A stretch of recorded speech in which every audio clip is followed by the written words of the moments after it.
Toronto police release a sketch of a suspect in 2 sexual assault cases. We have the latest. The G20 proves inconclusive in South Korea, and the Humber Hawks win big in volleyball. Humber News starts right now.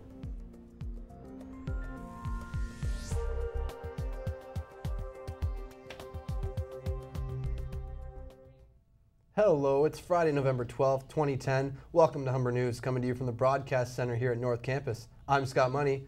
Thanks for joining us. And I'm Pam Ball. Coming up in the show, we'll have all your news, sports, and entertainment highlights, as well as your 5-day weather forecast. But first, Scott has our top story. Toronto police have released a composite sketch of a young man they believe is responsible for 2 sexual assaults. The attacks took place in broad daylight in the Trudell Street and Torrance Road area in Scarborough. On both occasions, the man approached the women from behind and then sexually assaulted them. The young assailant would then run off. Anyone with information is asked to call police or Crime Stoppers at 416-222-TIPS. The Fildy family can sleep easy tonight as the search for their 2 missing boys is over. The boys were found safe and unharmed this morning. They apparently wandered away from their Springwater Township home just north of Barrie and got lost. An Amber Alert was issued last night for 10-year-old Tyson and 5-year-old Mason. Family members say the boys are fine. Millions of dollars in student fees are the focus of a legal battle at Carleton University. The school is demanding 2 student unions hand over audited financial statements showing how millions in student fees were used. But the unions are asking the Board of Governors for millions of dollars they say are still owed to them. The school collects about $7 million in fees annually, which go to students' associations for school services. This isn't the first time the 2 groups have fought over money, and it's likely the dispute will go to court in January. A recent case of cheating at a Florida university has drawn the attention to the problem of academic misconduct. At least 1/3 of students in a business class cheated on their midterms.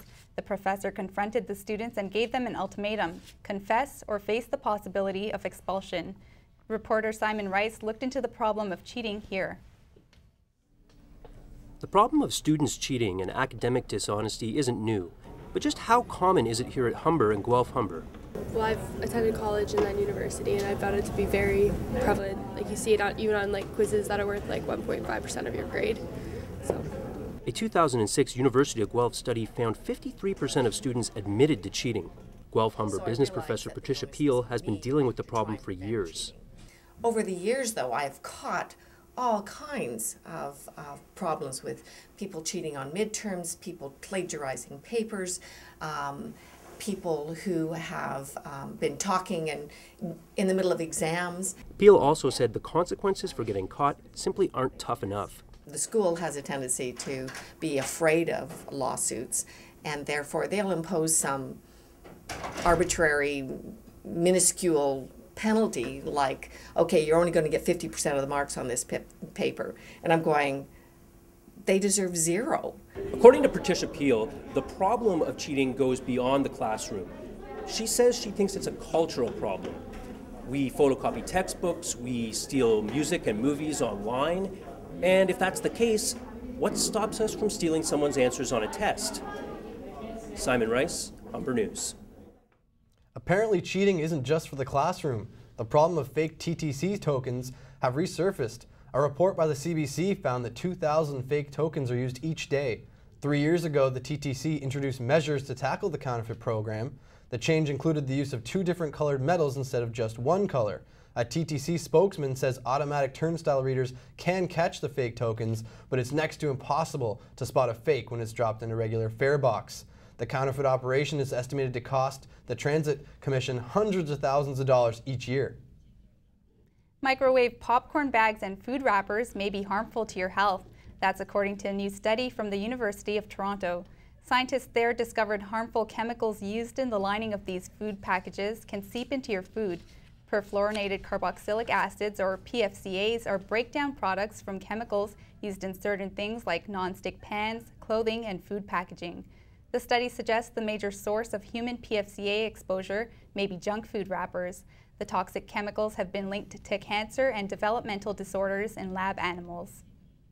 The Canadian Diabetes Association marks November as Diabetes Awareness Month. At Humber College, a health center booth is set up today to educate students about the disease. Reporter Maddie Jo Tillapa has the details. Outside Humber's health center, a table was set up with information on diabetes.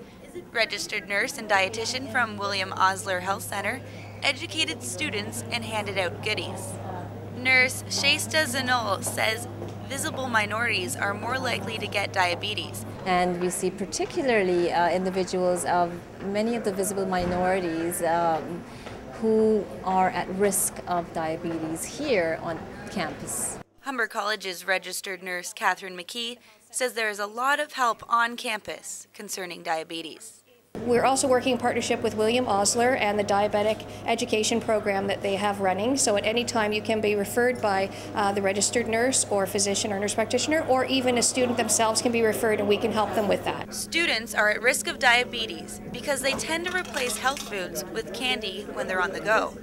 Registered dietitian Rupender Guy tells us how one gets diabetes. If you're not eating balanced, or if there's a family history attached to yourself, and specifically if you're a particular race.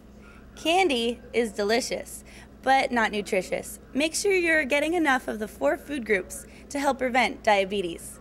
Maddie Jo Tillapa, Humber News. If you're planning to be outdoors this weekend, you might want to stick around. Rachel Yeager will have your 5-day weather forecast coming up in just a few minutes. Cloudy skies in the morning, but the sun managed to break through, and it will be sticking around into the beginning of the weekend. I'll let you know what you can expect over the next few days after the break.